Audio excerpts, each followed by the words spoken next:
안녕하세요. 반갑습니다. 오늘 또 두 번째 시간이에요. 뭐 일주일 동안 잘 주무셨어요? 잘 자냐고 왜 물어봤냐면요. 요즘 밤에 더워서 잘 못 자가지고. 여러분 잘 자요? 나만 예민한가 봐. 이런 소리. 난 잠을 못 자겠어. 더워가지고. 그렇죠? 어저께도 4시 반에 잤나 봐. 계속 헤매다가 잠이 안 와가지고. 잠은 깨워요, 이따가. 알았죠? 여름에는 사실은 이게 건강 관리 참 힘들어요. 공부도 공부인데, 평소에 안 하던 공부를 갑자기 많이 하지 마시고요. 적당히 건강을 좀 유지하시면 하시기 바랍니다. 저번 시간에부터 우리가 이제 7월, 8월 달은 전범위로 1일 모의를 하면서 우리가 진행을 했잖아요, 지금요. 그래서 내용도 보시면 되고요. 그러면 일단 그림책에 8페이지 한번 펴보세요. 8페이지에. 그러면 한 번 더 제가 써볼게요. 이렇게 서울시라는 도시가 있다고 했어요. 그럼 서울시라는 도시의 서울시장이 도시를 관리하고자 뭘 만들죠? 계획을 만들어요. 그래서 규제를 하죠. 그러면 도시관리계획으로 계획하여 규제하는 사업을 우리 뭐라 하냐면 도시계획 사업이다 이렇게 얘기를 해요. 뭐라 한다? 도시계획 사업. 그러면 도시계획 사업은 봐봐요. 도시관리계획을 시행하기 위한 사업. 시작. 도시관리계획을 시행하기 위한 사업을 뭐라 한다? 도시계획 사업이란 말을 쓰게 돼요. 그럼 도시계획 사업은 뭐라 하냐? 우리가 노후불량한 건축물 일하는 거를 개량하자. 이렇게 얘기하죠? 이건 뭐가 돼요? 정비사업이라고 했고, 그 다음에 새로운 단지와 시가지를 뭐하죠? 만드는 거죠. 이를 도시개발사업이라고 해서 신도시 만드는 사업이라고 말씀을 드렸었어요. 그리고 도로 등에 대한 부분에 뭐다? 기반시설이라는 걸 만들자. 도로 등의 기반시설을 설치, 정비, 개량하기 위해서 도시관리계획으로 계획하여 결정을 하게 되는데, 그렇게 결정했다면 A란 토지를 도시계획시설이라 그래서 이 계획으로 규제를 해서 설치할 수 있게 돼요. 이걸 도시계획시설, 도시계획시설로 결정된 거를 설치, 정비, 개량하자면 얘를 뭐라 부른다? 도시계획시설 사업이란 말을 쓰게 되죠. 그래서 우리가 도시계획 사업은 세 가지가 있다고 얘기합니다. 도시계획의 시설사업과 도시개발사업과 정비사업에 대한 세 가지의 도시계획 사업을 시행한다고 설명을 드린 거고, 이걸 공부하는 게 공법의 5, 60%입니다. 그래서 여러분, 호액이. 그리고 토지 이용을 규제하기 위해서, 시작. 토지 이용을 규제하기 위해서 도시관리계획으로 계획하여 토지의 용도도 정하죠. 그걸 뭐라 부른다 우리가? 용도 지역이라 해서 도관 농장, 용도 지역, 중보간대 이랬고요. 용도 지역만으로 제한을 완성할 수 없으니까 지역의 제한을 강화 완화하기 위해서 용도 지구를 정하죠. 용도 지구는 뭐고? 취재진의 보고에 의하면 경복궁에 화재가 발생했다고 얘기했었고요. 화재 원인은 뭐 때문이다? 용도 지구 때문으로 밝혀졌죠. 그 다음에 용도 지역과 지구의 제한을 강화 완화하기 위해서 용도 구역을 정하는데, 용도 구역 정할 때는 제수시 도입이다 이렇게 설명을 드렸었습니다. 그렇죠 여러분? 호액들. 오늘 첫 번째 문제는 뭡니까? 용도 지구 문제를 냈습니다. 페이지 19페이지죠. 19페이지 1번 문제. 그렇죠? 19페이지에 용도 지구와 관련된 부분이 나오게 됩니다. 용도 지구 중에 오늘은 뭘 물어봤냐면 취재진 보고 경복 화재 중에서 복합 용도 지구에 대한 부분의 문제를 첫 번째 문제에서 언급을 해드렸습니다. 복합 용도 지구는 어쨌든 나와야 됩니다. 이번 시험 나와줘야 되니까 19페이지 그림책. 정신 차리고 봐봐. 복합 용도 지구. 고데기. 그러면 복합 용도 지구는 어디 정한다고 했어요? 제가 일반 주거지역하고 일반 공업지역하고 어디하고 계획관리지역에서 특정 시설의 입지를 뭐하기 위해서? 완화하기 위해 정한다고 설명을 드렸었어요. 이게 복합용도지구 되어지겠죠. 그리고 복합용도지구는 뭐 왼쪽 위에도 있듯이 주의할 게 뭐냐면, 일단 특정 시설의 입지를 완화하기 위해서 일반 주거지역에서는 19페이지 오른쪽 밑에 준주거의 행위를 일부 허용하고, 일단 일반 공업지역에서는 복합용도 죽으면 준공업에서의 행위를 일부 허용한다. 근데 준공업의 행위 중에서도 안오주마는 아이데마 시작. 안오주마는 아이데마 아파트 노유자 시설 단란주점 안마시술소 아무리 복합용도 지구여도 안오주마는 안 됩니다. 그리고 또 하나 물어보면 계획관리는 뭐다? 원래 안 되지만 위숙 식판을 하도록 허용해 주겠다. 원래 안 되지만 복합용도 죽으면 위락시설 중 유원시설업, 숙박시설, 음식점, 판매시설 이런 것들을 설치할 수 있게 해주는 거죠. 그렇죠? 그리고 오해 말 건요. 용도지구 중에서 주민이 이거를 제한할 수 있다고 이제 언급되어지는 건 뭐다? 용도지구 중 제한 가능한 건 19페이지 왼쪽 위에 있듯이 오로지 산업유통개발진흥지구예요. 시작. 산업유통개발진흥지구이기 때문에 오해 말 건 복합용도지구를 주민이 제한할 수는 없어요. 용도지구 중에 유일하게 제한 가능한 게 산업유통개발진흥지구예요. 문재인 정부 때 제조업 활성화하자 그런 거거든. 19페이지 왼쪽 위에 써있어요. 안 써도 돼요.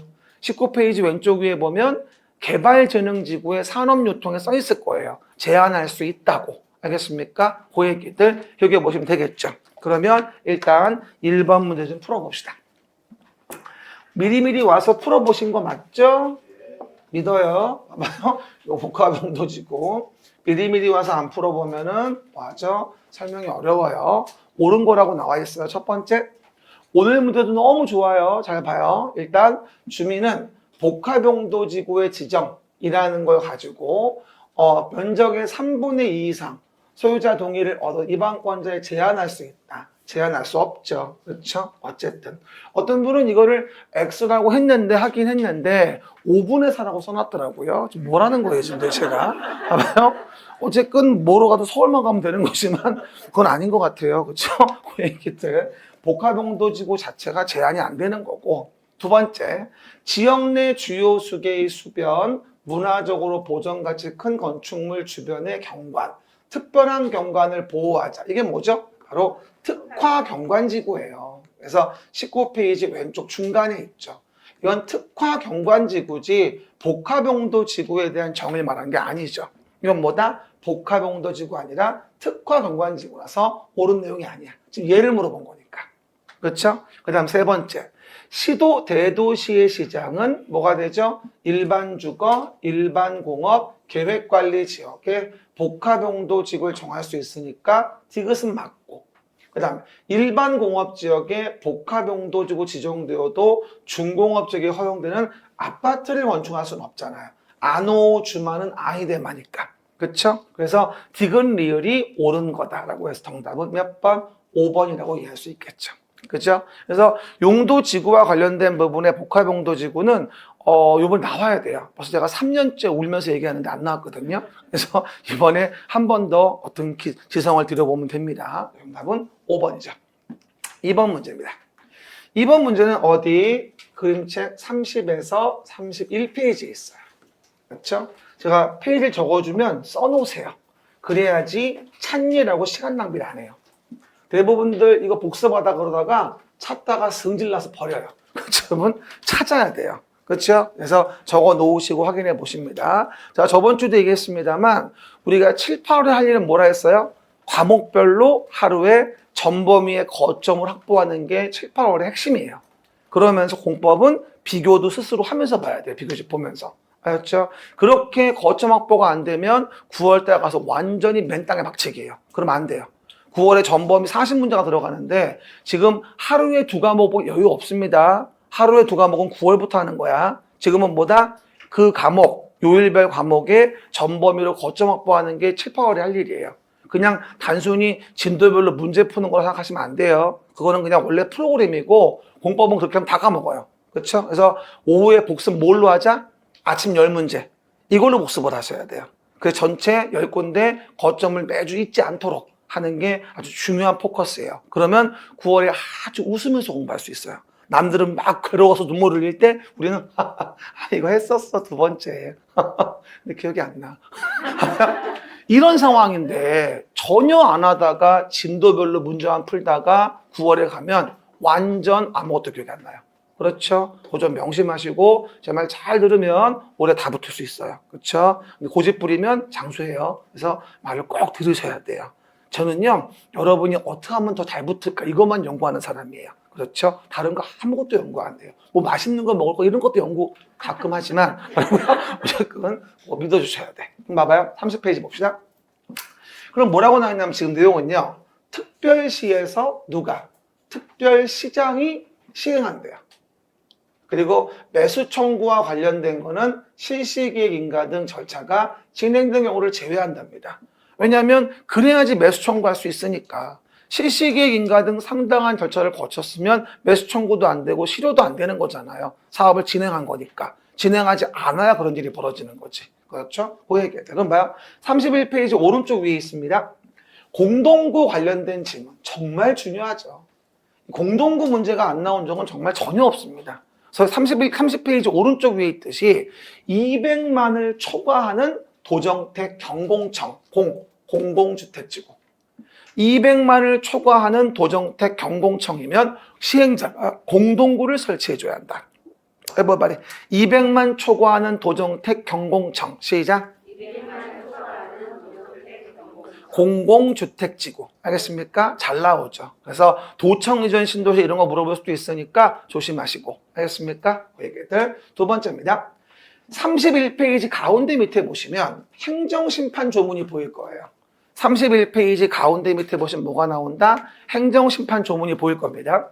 그러면 시행자의 처분에 대해서 위법 부당함이 있다면 뭐하죠? 행정심판을 제기할 수가 있어요. 그렇죠? 봐봐. 예를 들어서 요 B라는 자가 있는데, 그렇죠? 옆에 이제 A가 있었고 B라는 자가 있었어요. 근데 동일한 가치의 땅인데 B한테는 2억 원의 보상금을 주고 A한테는 1억 원의 보상금을 준대요. A 빡쳐요? 안 빡쳐요? 열받죠.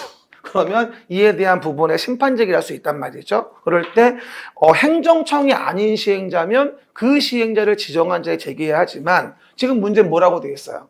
시행자가 특별시장이라고 줬어요. 그러니까 행정청이 아닌 건 고려할 필요가 없죠. 그럼 그냥 행정심판법에 따라 심판을 제기할 수가 있겠죠. 알겠습니까? 맞는 질문이죠. 그 다음에 32페이지 장기 미집행 조치에 대한 부분이 나와요. 장기 미집행. 10년이 지났다, 지목이 되다. 그럼 소유자는 너무나 침해가 심하다. 열대치고 매수 청구. 그리고 특별시장이 시행자니까 애누리 없이 특별시장한테 매수 청구하면 되겠죠.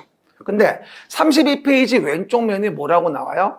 이렇게 매수 청구하려면 뭐라고 되어 있다? 실시계획 인가 등 상당한 절차도 안 거쳤어야 한다고 나올 거예요. 그렇죠? 제가 문제에서 그래서 실시계획 인가 등 상당 절차 안 거쳤다고 제가 적어 놓은 거고 문제에다가. 알겠습니까? 그러다가 밑에 보면 매수 청구했으면 매수에 줄지 말지 알려줘야 될 거 아니에요. 그런데 6월이 2년 매수할지어다. 열대치고 매수 청구하면 6월이 2년 매수할지어다인데 매수 못하겠다고 연락이 온 거예요.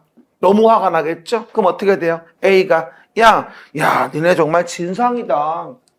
매수를 못 해줄 거면 나 여기다가 건물 좀 짓게 해줘봐. 적어도 살아야 될 거 아니냐라고. 그러면 허가받아서 사소한 행위를 할 수 있게 해줘요. 3층 이하의 단독주택. 그렇죠? 그 다음에 1, 2종 근생. 알겠습니까? 2종 중에 주마, 연생 제외. 하지만 음식점을 제외한단 말은 없어요.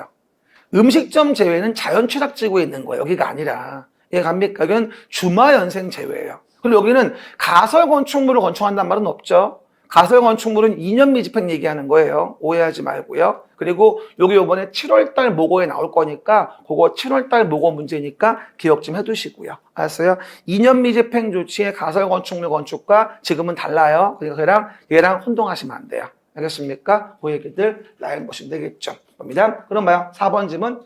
매수 의무자가 매수하지 아니하기로 결정한 경우 매수 청구한 소유자는 일반 음식점 2층이니까 3층 이하죠. 3층 이하인 것을 허가받아 설치할 수 있겠죠. 그럼 4번도 맞는 지문이구나 이 얘기죠. 그렇죠? 그럼 정답은 5번이란 얘기인데 봐봐요. 5번은 조금 어렵지만 한번 얘기해 봅시다. 봐요. 일단 31페이지 돌아와 보세요. 31페이지 좀 봅시다. 한번 봐봐요. 우리가 도시계획시설이라는 게 결정이 됐어요. 시작. 도시계획시설이라는 게 결정이 됐다. 이거 봐보세요. 그럼 31페이지 정 가운데 도시계획시설 결정이 됐어요. 결정고시가 됐는데 10년이 지나도록 사업을 안 하고 있다 이 얘기예요. 몇 년? 10년이 지나도록 사업을 안 하고 있으면 지목이 대인 토지의 소유자일 때 열대 치고 매수 청구한다고 얘기했어요. 그럴 때 어떤 조건이 필요하다? 실시계획의 인가 등 상당한 절차도 안 거쳤어야만 가능하다. 그죠? 그러다가 20년이라는 게 됐는데 아직도 사업을 안 하고 있어요. 그렇죠? 그러면 20년 되는 날 세월이 흘러갔어 20년이 되면은 다음 날은 실효하잖아요. 20년 지나면 죽었을까 살았을까? 가봐야지. 어쨌건 20년 되는 날 다음 날 도시계획의 시설 결정은 뭐다? 실효하게 됩니다. 됐죠? 그런데 이 매수 청구와 실효를 못하게 하려고 31페이지 오른쪽 끝에 중간 실시계획을 10년 지났는데 만든 거죠. 31페이지 중간 오른쪽. 저번 주도 했죠? 그러면 10년 지났는데 실시계획 만들었고 그러면 꼼수 쓴 걸 수 있잖아. 매수 청구 못하게 하고 실효 안 되게 하려고. 꼼수 쓴 걸 수 있으니까 시행자 보고 너 진실하게 사업할 마음이 있었던 거라면 5년 줄 테니까 5년 내에 재결 신청해. 사업 진행해. 그쵸? 하지만 안 했어. 그러면 이거는 정말 꼼수 쓴 거야. 그러면 5년 된 다음 날에 실시 계획은 1억.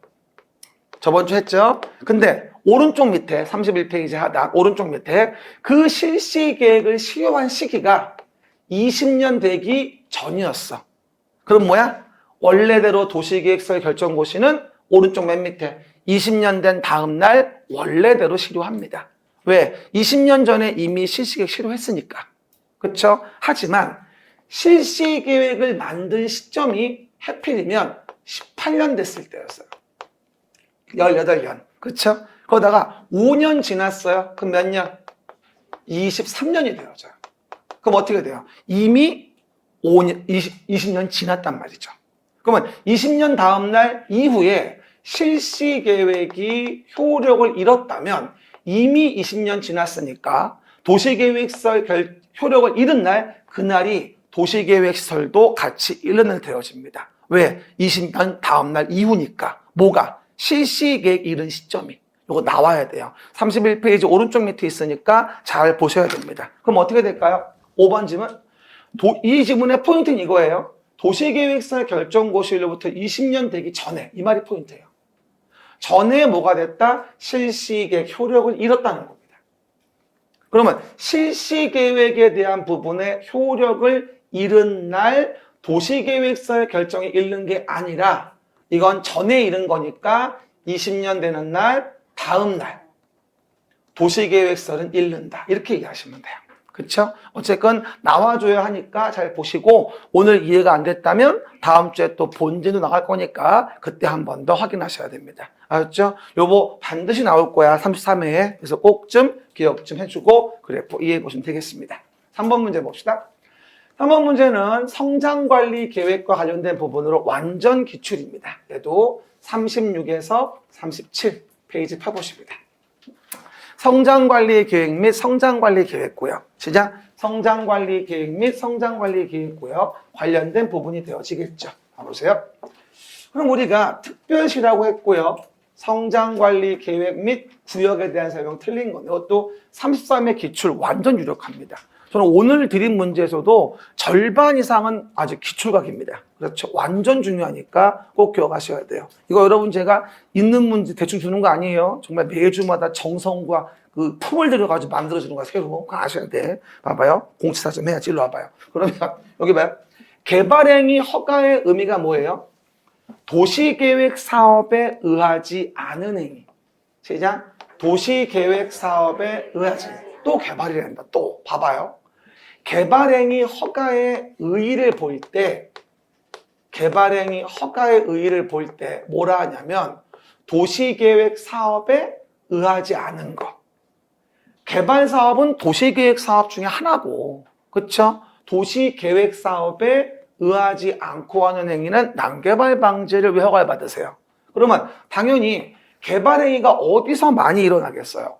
녹반농자 일대에서는 개발 행위가 없던 곳인데 갑자기 개발 행위가 왕 생기는 거 아니겠어요? 그럼 난개발이 특히 심하겠죠. 그러다 보니 이런 동네에서는 우리 도시관리계획으로 만들어지는 지구 단위 계획만큼은 아니어도 뭐하죠? 거기에 버금가는 그거보단 덜하지만 뭔가 규제를 가해서 난개발을 막아줄 필요가 생겨요. 도시계획 사업에 의하지 않은 거라 하더라도. 그렇죠? 그럼 여기다가 야 이렇게 기반시설 배치 규모, 건축물 용도 제한, 건폐 용적률, 건축물 배치 형태 색채, 높이, 환경관리계 경관계획 37 왼쪽 끝에 37 왼쪽 끝에 그렇죠? 이런 식으로 허가의 기준을 제시해 줘라. 이걸 우리는 뭐라 하냐면 성장관리계획이란 말을 써요.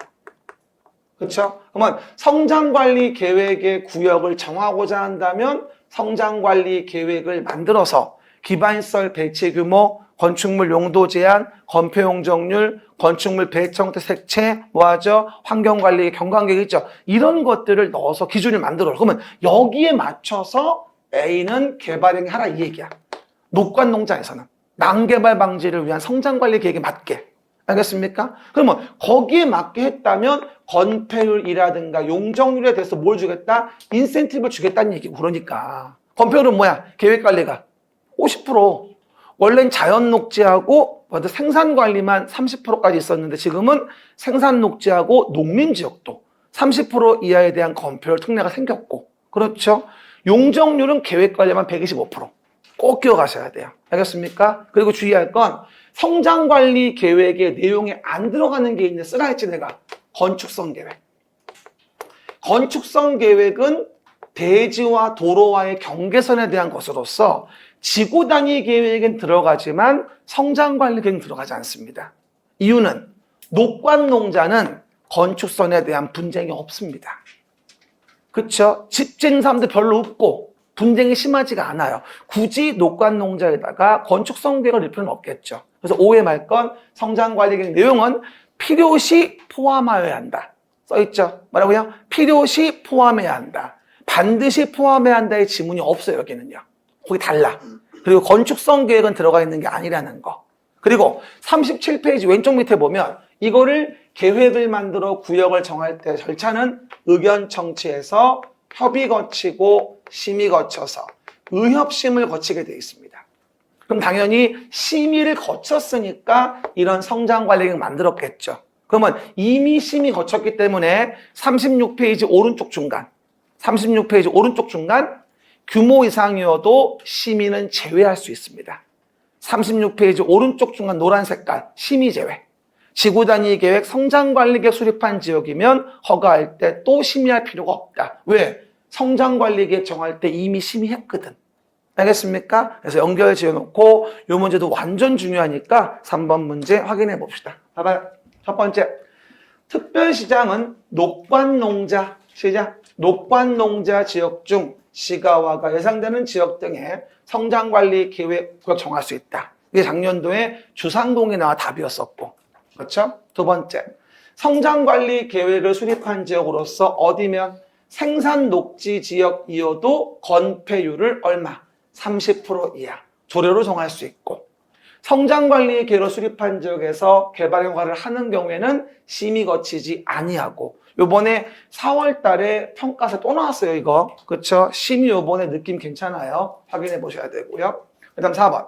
성장관리 계획을 수립한 지역으로서 계획관리 지역이면 뭐를? 용적률은 얼마까지? 125% 이하. 조례로 정할 수 있다. 완벽 중요하죠. 그리고 5번. 답은 5번이죠. 성장관리 계획은 기반시설 배치 규모, 건축물 용도 제한, 건폐 용적률, 필요한 사항을 포함하여 수립해야 하는데 건축성 계획은 들어가지 않습니다. 건축성 계획은 지구 단위 계획은 들어가도 성장관리 계획은 필요가 없습니다. 왜? 녹관농자니까 별 의미가 없는 겁니다. 그렇죠. 그래서 그거 평가서 한번 나왔던 답이기 때문에 우리도 한번 나와야 돼요. 그렇죠? 그 정도 한번 기억해 보십니다. 네 번째, 환지계획입니다. 50페이지, 51페이지 봅니다. 50페이지, 51페이지. 환지계획. 이것도 오늘 이렇게 1교시 안 봐주면 뭐하죠? 한 달 지나야 볼 수 있는 내용이에요. 여러분이 스스로 알아서 봐야 되는데 보질 않아요. 그렇죠? 그래서 제가 친절하게 얘기해 주는 거예요. 까먹지 않게 물을 흐트러 주는 거죠. 가라앉지 않게. 그만 좀 잡아요. 잘 때 아니에요, 지금. 재판 좀 봐보세요. 그러면 이제 개발 사업을 시행해 봅시다.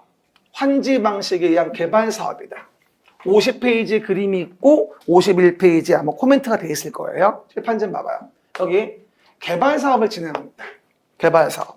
개발 사업은 개발법에 따로 구성되어 있죠. 새로운 단지와 시가지를 만든다. 그럼 도시개발 사업에 대한 부분에 대해서는 환지 방식을 왜 한다고 했죠?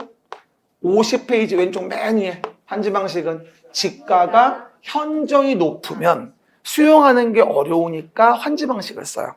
지가가 현저히 높으면 수용하는 게 어려우니까 환지 방식을 쓰는 거거든요. 그럼 환지 방식 봐봐요. 매번 얘기하던 거. 1번지 토지가 원래 전답으로 500제곱미터였어요. 근데 이게 개발 사업이 이루어지고 나서 만약에 대지로 준다 이 얘기예요.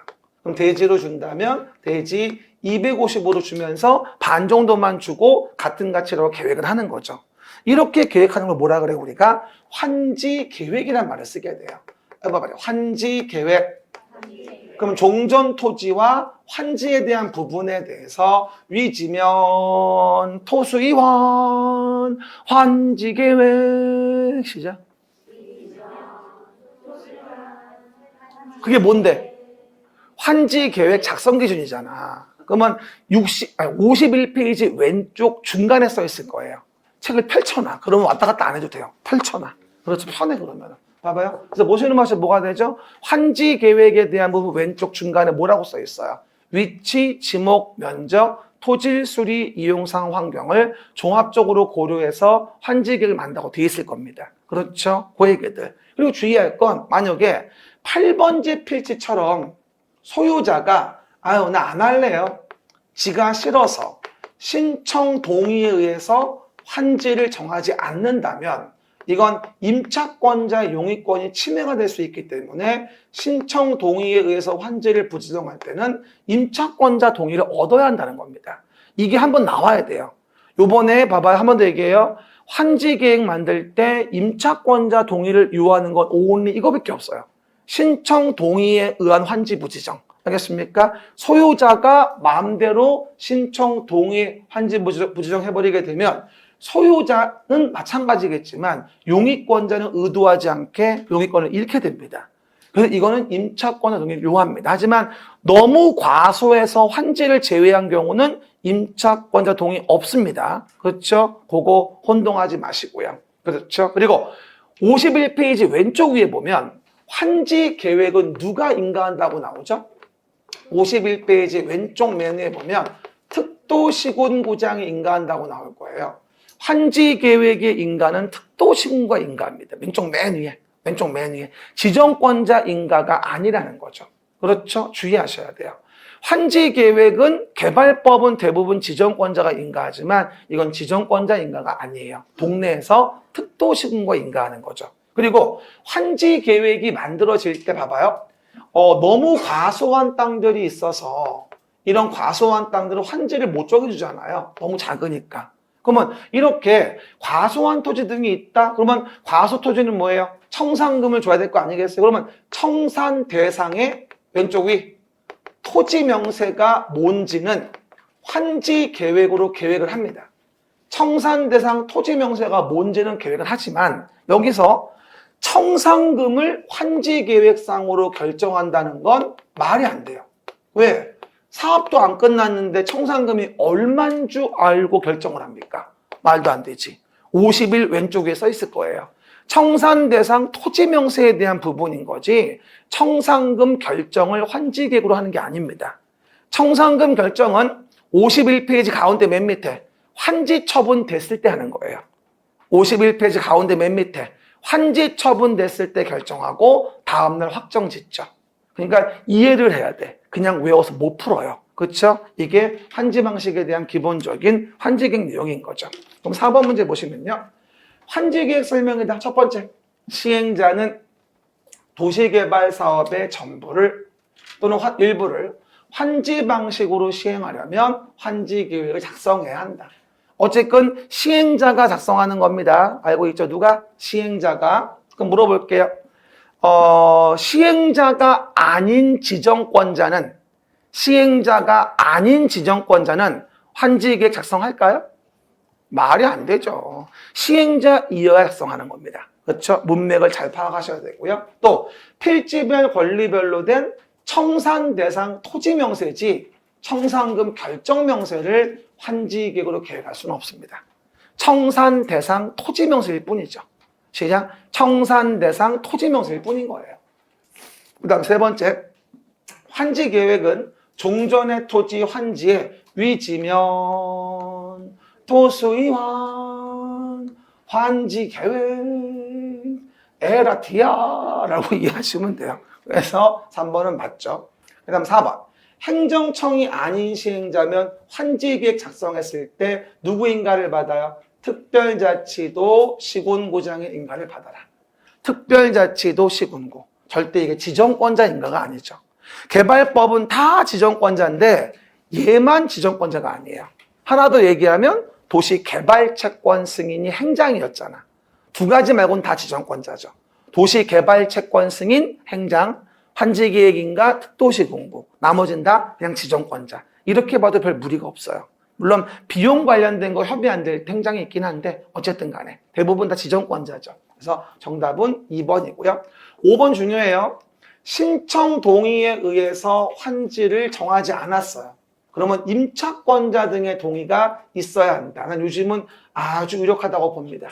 신청 동의하면 정하지 아니할 수 있는데 임차권자 등 동의를 얻어야 한다. 그렇죠? 신청 동의에 의한 환지 부지정은 임차권자 동의를 요구합니다. 그 점 기억하시면 됩니다. 정답은 2번.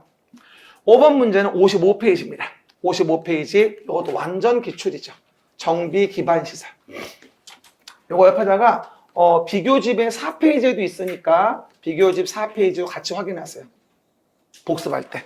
제가 각 법에 나와 있는 시설을 비교해 놨죠. 비교집 4페이지에다가. 비교집 4페이지. 지금 말고 나중에 확인해 봐요. 알겠습니까? 꼭 확인해 봐야 돼. 비교집 4페이지 기반 시설 비교는 정말 중요해요. 세 문제 나올 수 있는 부분입니다. 그렇죠? 정확해야 됩니다. 그러면 그림책 55페이지 보시면 정비 기반 시설. 정비 사업을 위한 기반 시설이에요. 근데 문제가 지금 뭐라고 되어 있냐면 정비 기반 시설이 아닌 걸 고르래 지금. 근데 대부분들 뇌리 속에 정비 기반 시설 국어도랑 앞뒤 안 따지고 4번 답합니다. 그러면 안 된다니까. 아닌 걸 고르잖아. 아닌 걸. 그렇죠? 그럼 뭐야? 지역 난방 시설도 55 오른쪽 끝에 중간 정비 기반. 가스 공급 시설도 정비 기반. 하천도 정비 기반. 신설된 국어, 도랑도 정비 기반 시설. 하지만 화장실 및 수도는 뭐야? 이건 공동 이용 시설이잖아. 뭐라고요? 공동 이용 시설. 공동 작업장을 포함해서. 그래서 국어 도랑이라는 게 정비 기반 시설 들어왔는데 어쨌든 간에 화장실 수도가 공동 이용 시설이니까 아닌 것은 5번이 되어지게 됩니다. 이건 분명히 나와야 될 얘기니까 비교집 4페이지 같이 보시면서 꼭 내 것으로 만드셔야 됩니다. 그러면 다음 거 6번 봅시다. 정비조합의 임원입니다. 요거는 62페이지. 제가 요것도 비교집에서 28페이지에 매번 설명을 드린 거예요. 비교집은 28페이지. 그렇죠? 매번 얘기한 건데 정비사업에 대한 부분에 개발조합의 임원, 정비조합의 임원 등의 비교가 꽤 중요합니다. 근데 그 중에서도 뭐가 되어지죠? 정비조합의 임원이 타이밍이 나올 때가 딱 됐어요, 지금요. 그래서 반드시 알아둬야 될 중요한 부분이긴 하죠. 일단 봐봐요. 정비조합의 임원 관련된 부분에 대한 것들을 이제 보게 되는데, 봐요. 일단, 다른 조합과 달리 정비조합의 임원은 뭐가 있어요? 자격 요건이 있다는 거예요. 왜? 워낙에 돈 빨아먹으려고 부정부패하려고 하는 분들이 꽤 있어요. 그러다 보니까 아무나 될 수 없게 자격을 부여하게 되거든요. 그렇죠? 봐봐요. 일단 그림책 봐요. 62페이지. 그림책에. 그러면 자격 요건은 건축물 토지를 몇 년 이상이냐면 5년 이상은 소유하고 있어야만 임원이 될 수가 있어요. 그렇죠? 뭐라고요? 임원. 근데 어떤 분이 그럼 6년이 틀린 거나요? 아니잖아요. 5년 이상 됐잖아요. 6년이라고 냈으니까 그냥 포인트가. 그럼 맞는 얘기죠. 거주기간은 1년. 선임이 3년 전부터. 응용지문을 물어볼 게 뻔하기 때문에 분명히 얘기하지만 그냥 외워서는 안 돼요. 뭘 의미하는지 알고 있어야지. 알겠습니까? 그래서 또 조합장은 뭐라고? 62페이지 오른쪽에 조합장은 선임일부터 관리처분계획 인가될 때까지, 즉 철거되기 전까지는 뭐다? 정비구역에 거주해줘야 돼. 조합장만큼은. 그래야지 어느 정도 고통분담이라 볼 수 있겠지. 그쵸? 62 그림체 오른쪽 맨 위 나와 있고요. 그 다음 또 하나 보시면 임원의 임기인데요. 62페이지 오른쪽 중간쯤에 있죠. 임기는 3년이에요. 이놈이 2년, 3년. 아우, 승질나. 나올 때마다 헷갈려 죽겠어. 나올 때마다. 2년이 됐나? 3년이 됐나? 이러면서 머리를 쥐뜯고 싶죠. 그렇죠? 3년이고요. 연임은 한 차례에 한정하진 않아요. 그냥 연임할 수 있어요. 어떻게 하면 좋으냐면 한 차례만 연임할 수 있다면 30년 사업기간 동안 조합장 10명이어야 돼요. 이건 말이 안 되거든요. 그렇죠? 그러니까 한 차례 한정하진 않는구나. 부정부패 없으면 그럴 필요가 없잖아요. 열심히 하시는데. 그렇죠? 어쨌건 답은 3번이죠. 그리고 어떤 분이 쌤 5번도 이상한데요? 뭐가 이상해? 뭐라고요? 62페이지 오른쪽 밑에 보면 벌금 100만 원 이상 받았어요. 10년이 지나지 않은 자는 임원이 될 수 없어요. 근데 있다고 나오는데요? 지난 자는. 뭐라고요? 지난 자는. 조선말 잘 읽어야 돼. 지났대잖아. 그럼 임원 될 수 있잖아. 다 지뢰밭이야. 그러니까 응용지문으로 이해를 하고 있어야지 그냥 외워가지고는 안 돼. 그리고 왜 그렇게 실수를 할까? 빨리 풀라고 하니까. 왜 빨리 풀라고 할까? 중개사에서 시간을 지체했으니까. 그렇죠? 이게 100%예요. 그렇죠? 저는 이런 초이스와 여러분 선택을 드리고 싶습니다. 선택과 집중으로 본다면 요번 모의고사부터 실현시켜야 돼요. 본인이 중개사를 50분 넘게 푼다? 이건 붙을 수가 없어요. 100% 떨어져요. 안 돼, 이거. 그렇죠? 그러니까 중개사 문제를 풀 때 엄청 길어 보이는 거 있지? 풀지 마. 지나가. 10개만 패스하잖아요? 샷 남아요. 그렇죠? 긴 거는 읽어봤자 맞출 확률 반도 안 돼요. 솔직히 얘기해서. 그러니까 중개사는 긴 게 문제야. 긴 건 넘기는 거. 그러면 30개만 풀면 돼. 40분 됐을 때 넘어가, 공법으로. 공법도 마찬가지. 긴 거나 계산 문제 넘겨. 그럼 다 풀고 나도 40분이 남아. 그러면 다시 돌아와서 봐. 그래야 실수가 없어. 제발 좀 중개사에서 너무 시간을 지체하지 마세요. 그러면 다음에 또 만나게 돼요. 그거 아세요? 자주 보면 반갑다고 말하지 못할 곳이 이곳이기도 해요. 그렇죠? 아쉽다고 얘기를 하지. 그렇죠? 그러니까 다시 보지 않도록 최선을 다합시다. 알겠죠? 그럼 답은 3번. 7번입니다. 75페이지. 75페이지.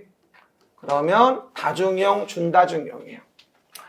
제가 건축법 얘기할 때 이번 시험은 제가 다중형, 준다중형 건축물이 나올 때가 됐다고 여러 번 얘기했었어요.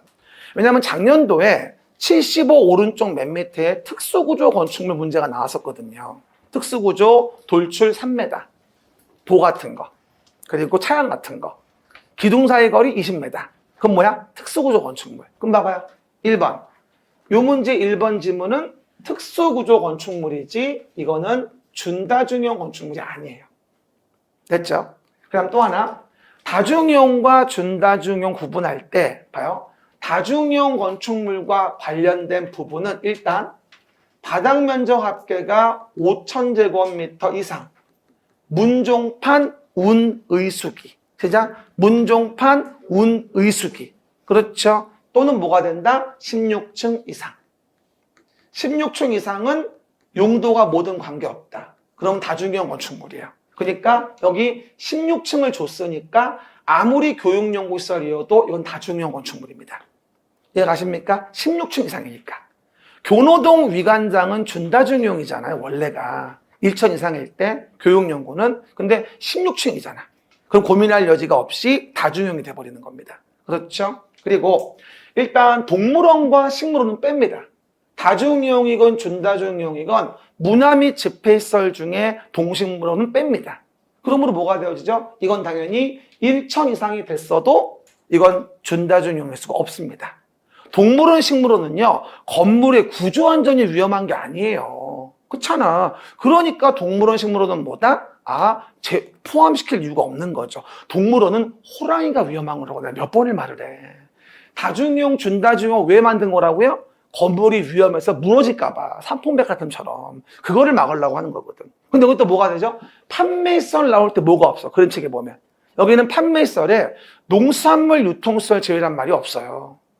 농산물 유통시설도 당연히 뭐다? 다중이용, 준다중이용 될 수 있는 거야. 하지만 공개공지 나올 땐 농산물 유통시설 제외죠. 달라요, 여기랑 거기랑. 그렇죠? 같은 판매시설이어도 그거 같이 비교 좀 하시고요. 그 다음 또 하나가 건축물과 분리된 4m를 넘는 75 가운데 밑에 장기첨이에요. 4m 넘는 장기첨은 뭐가 되어진다? 축조 신고하는 공작물이죠. 시작. 축조 신고하는 공작물이야. 다중이용 건축물이 아니죠. 그러니까 3번도 틀렸어요. 그럼 답은 몇 번? 4번인 거예요. 1,000제곱미터 이상의 교노동 위관장, 위락시설. 그러면 준다중이용. 답은 4번이죠. 그렇죠? 16층 안 됐으니까 다중이용일 리가 없는 것이고요.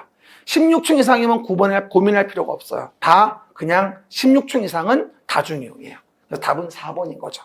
요거 나올 때 4번, 5번 가지고 자꾸 혼동하시는 분이 많더라고요. 그리고 이거 절대로 안 쉬워요. 그렇죠? 잘 보고 75 오른쪽 밑에 중간부터 잘 정리해서 오늘 이거 꼭 내 것으로 만듭시다. 오늘 아침 10문제를 내 것으로 만든다. 오늘 공부는 석세스예요. 알겠습니까? 됐죠? 그 얘기들. 8번 갑시다. 도시형 생활주택. 이것도 완전 기출강입니다. 92페이지. 도시형 생활주택입니다. 92페이지. 서민 주거 안정을 위하여 도입한 주택. 뭐라고요? 서민 주거 안정을 위해 도입한 주택. 도시형 생활주택입니다. 매번 얘기하다시피 도시형 생활주택이 작년도도 문제가 나왔거든요. 근데 서민 주거 안정인데 무조건 다 정부가 지원할 수는 없으니까 300세대 미만이고 국민주택 규모이면서 도시지역에 지어진 걸 얘기하는 거예요. 300세대 미만이고 국민주택 규모이며 도시지역에 지어지는 거. 작년에 뭐라고 나왔어요? 300세대인 이런 썩을 이렇게 나왔잖아. 300세대인 상상도 못했지. 그렇죠? 미만이니까 300은 안 들어가거든. 그렇죠? 300세대 미만. 그래서 서민들 주거 안정을 위해서 저렴한 비용으로 주택을 얻을 수 있도록 도시형 생활주택이라는 걸 도입을 한 거죠. 그러면 도시형 생활주택의 종류는 어떻게 됩니까? 단지형, 연립, 그 다음에 다세대. 그 다음 뭐가 있죠? 소형주택. 신설된 거에 대한 부분으로 소형주택이 원래 원룸형 주택이었다가 들어왔단 말이지. 완전 중요하지. 그렇죠? 그럼 봐요. 소형주택은 전용 면적이 30제곱미터 미만이면 뭐라고요? 욕실, 보일러실을 제외하고는 하나의 공간으로.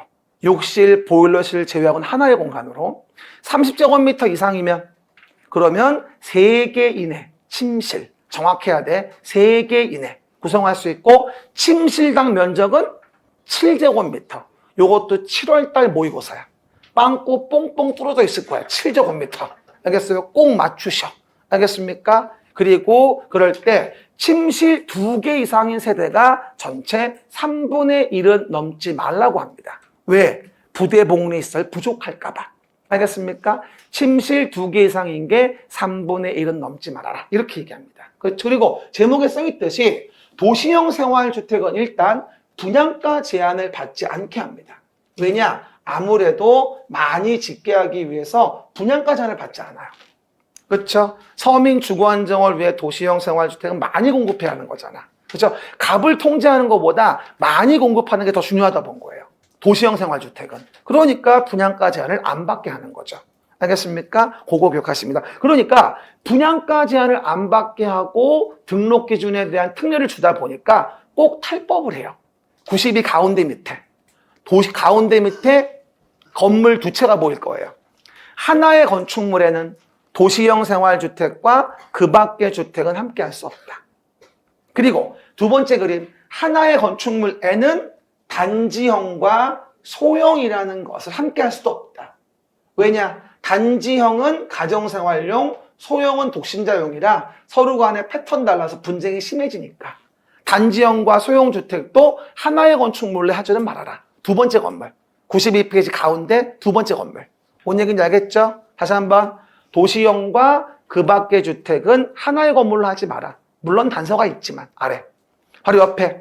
단지형과 소형은 하나의 건물로 하지 마라. 왜? 생활 패턴 달라서 분쟁이 심하니까. 그럼 뭐가 돼? 4번도 맞고 5번도 맞는 거야. 그리고 2번도 맞죠. 전용 면적이 50 이하였다가 60 이하로 바뀌었고 30제곱미터 미만이면 욕실 보일러실을 제외하고는 하나 공간으로 가니까 2번도 맞죠.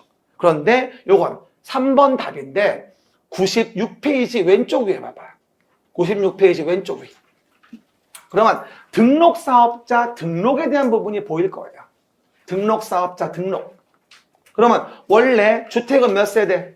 20세대 이상일 때 연간 옆에 96 왼쪽 위. 연간 20세대 이상일 때 국토교통부 장관에게 등록하라고 합니다. 뭐라고요? 연간 20세대. 하지만 도시형 생활주택은 봐봐. 많이 지으라고 30세대 이상일 때 등록하는 걸로 완화시켜 줍니다. 여기 아직 안 나왔어요. 도시형 생활주택은 96페이지 왼쪽 맨 위 30세대 이상일 때 얘기합니다. 가로에 써 있을 거야. 연간 20세대 이상일 때인데 도시형 생활주택은 30세대 이상일 때 등록 의무를 부과하게 되죠. 이것도 한번 나와야 돼요. 이런 식으로 도시형 생활주택 관련된 부분을 제가 전체적인 주택법에서 나오는 걸 모아놨어요. 이거 꼭 오늘 내 것으로. 요번에 100% 나옵니다. 안 나올 수가 없는 거라 도시형 생활주택은 꼭, 그리고 그중에 소형주택 관련된 건 꼭 반드시 내 것으로 하셔야 됩니다. 아셨죠? 꼭 부탁해 꼭. 알았죠? 이따 오후에 뭐 하나 내가 검사할 거야. 그다음 9번. 요것도 아주 중요합니다. 다 중요해야 된다. 그런 문제만 모아놨잖아. 뭐라고요? 108페이지 봐봐요. 108페이지 조정대상 지역 과열지역입니다. 요즘에 이게 지금 저번 주인가 조정대상 지역이 전국에 11군데가 해제가 됐어요. 투기과열지구는 6군데 해제됐고요. 그래서 조정대상 지역의 지정 기준에 대해서 굉장히 요즘에 관심이 많습니다. 사회적으로. 그렇죠? 우리는 언제 해제될 수 있을까? 관심이 많거든. 그러다 보니 지금까지는 계속 108페이지 왼쪽 위에 투기과열지구에 대해서만 물어봤었어요. 계속. 지정 기준이 어떻냐, 무슨 뭐 집을 덜 져야지만 집값이 올라가니까 집을 덜 졌을 때 투기과열지구 정한다. 맨날 배웠단 말이야. 근데 그 내용이 조정 대상 지역에 이제 나올 때가 됐다고 봐. 근데 거기 봐봐. 108페이지 밑에 보면 조정 대상 지역은 과열 지역도 있고 사실은 위축 지역도 있습니다. 제목에 써 있지. 조정 대상 지역의 과열 지역, 위축 지역. 근데 대한민국에 청약 조정 대상 지역의 위축 지역은 지정된 적이 한 번도 없어요. 다 과열 지역이야. 그렇죠? 물론 요번에 경기가 점점 뭐 추락하는 것은 날개가 없다 이러면서 많이 나오고 있어 보니까 이번에 금리 올라가면서 막 집값 막 떨어진다고 강남 3구도 드디어 빠지기 시작했답니다. 그렇죠? 그래가지고 내용 등을 봤을 때 우리가 이거 많이 엄려스럽지 않느냐라고 해서 위축 지역 될 수도 있지만 아직은 없어요. 연말 가서 만약에 그런 분이 느껴지면 그때 제가 위축 지역도 얘기해 줄게요. 지금은 과열 지역이나 외워요. 그렇죠? 과열 지역. 그렇죠? 일단 봐요. 조정 대상 지역, 과열 지역은 3개월간 해당 지역의 주택 가격 상승률이 시도 속하는 소비자 물가 상승률 1.3배 초과라고 제가 불러드렸지. 몇 배? 1.3배 초과. 시작. 1.3배 초과. 1.3배를 초과한 지역으로서 다음의 강목 해당하는 지역이죠. 강목을 어디다 쓰죠? 사람 팰 때 쓰죠. 그러면 강목은 오른쪽 위. 그러면 가번하고 다번은 제가 저번에 수업에서처럼 투기과열지구와 같아요. 가번하고 다번은 뭐다? 투기과열지구 같습니다. 뭐예요? 2개월 동안의 청약 경쟁률. 기억나죠? 5대1. 국민주택 규모이면 10대1. 요 가번 내용은 분양가 상한제 적용 지역도 투기과열지구도 동일합니다. 조정대상도 동일하고. 똑같아요, 가번은. 그쵸? 고해. 그리고 다번. 해당 지역 속하는 시도 주택 보급률, 자가주택 비율이 전국 평균 이하. 요건 투기과열지구와도 일치하죠. 제가 수업할 때 뭐라고 했어요? 가나의 1.3배 초과하면 조정가상적이다. 불러줬어요, 제가. 108페이지 왼쪽 밑에서. 알았죠? 그런데 하나만 더 합시다. 하나는 요거예요. 나번. 뭐냐? 3개월간 분양권 전매 거래량이에요. 시작. 3개월간 분양권 전매 거래량이 직전 연도 같은 기간보다 30% 이상 증가한 거. 분양권 전매 거래량. 그렇죠? 그건 그림책에 안 넣었어요, 제가. 필요하시면 살짝 부기해도 돼요. 108페이지 왼쪽 밑에다가. 나중에 복습할 때. 됐죠? 그럼 뭐가 되죠? 1.3, 5대1, 30% 이하. 그래서 답은 5번이 되어지겠죠. 그쵸? 내용 보시면서 요거 혹시 모르니까 한번 제가 코멘트 해드려요. 알겠습니까? 내용 정리해 보십니다. 그 다음에 내용에서 10번 농지법입니다. 113페이지. 요것도 재밌죠? 응용 문제입니다. 농지 처분 명령 받고 정당한 사유 없이 6개월 내에 명령을 이행하지 않았습니다. 그럼 매년 1회 이행강제금을 부과합니다. 부과 금액으로 오른 게 얼마냐고 나왔어요. 갑자기 웬 계산 문제? 개론도 아니고 이게 계산기가 필요할까요? 계산기가 필요할까요? 감정가 1억에 개별 공시가 8천만 원이에요. 그럼 물어봅시다. 113페이지 왼쪽 밑에 보시면 농지법의 농지처분 의무부터 이행강제금까지 113페이지 왼쪽 위부터 써 있을 거예요. 그 말 기억나요? 펴요 빨리. 페이지를 불러주면 그림책 먼저 넘겨요. 빨랑빨랑. 눈치 보지 말고 얼렁얼렁. 시간이 없어 지금. 됐어요? 그럼 물어볼게요. 주말 체험 영농을 하겠다고 하고선 연말 체험을 했어요. 그럼 주어 맞아야죠? 패면 안 돼요. 잡혀가요. 어쨌건 그러면 113 왼쪽 위에 그러면 1년 내 농지 처분 의무를 부과해요. 그리고 안 팔면 6개월 이내 중간 농지 처분 명령을 하죠. 113 왼쪽 중간. 농지 처분 명령을 받았어. 근데 팔기 힘들어. 그러면 농어촌공사에 매수 청구합니다. 감정가로 아니 공시지가로 매수하게 되고. 그렇죠? 그런데 매수 청구도 안 하면서 6개월 내 안 팔았어요. 그럼 이제 이행강제금이 나와요. 매년 1회. 그렇죠? 개정됐죠? 뭐 감정가격 또는 개별 공시지가 중 더 높은 금액의 25%. 그럼 봐요. 감정가 개별 공시가 표시해놨습니다. 뭐가 높아? 감정가. 그것의 25%. 그러면 2,500만 원. 답은 3번. 그쵸? 요렇게 얼마든지 물어볼 수 있습니다. 그래서 우리가 내용 보시면서 요거 정리해 보시고 이행강제금 농지법도 얼마든지 물어볼 거니까 꼭 기억하셔야 됩니다. 이래서 오늘 10군데 전범을 또 확인해 봤습니다. 쉬었다가 오늘 진도 나갑시다.